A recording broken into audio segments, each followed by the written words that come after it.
I went to public school. I grew up in kind of a small town, and we had some pretty small public schools, and we had two high schools in my town, East High and West High. I went to East High.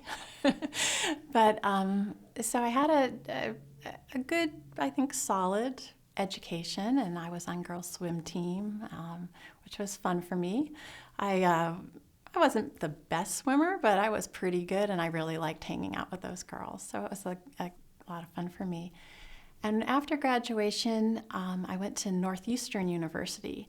And I wanted to mention it by name because it's a very unique university. It's in Boston, and it's a co-op school, which means you work 6 months out of the year and you study 6 months out of the year.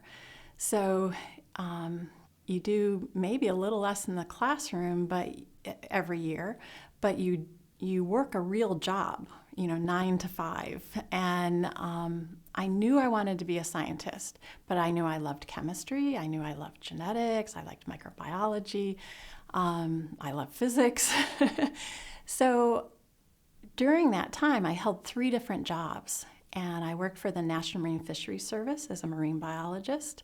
I worked for a biotech company as a microbiologist and geneticist. And I worked for the Army as a chemist. And so I got a lot of hands-on experience, and I could see what the day-to-day life was like before I had to make a final decision. Before I graduated from college, I already had some experience now. And I realized for me it was going to be genetics and microbiology.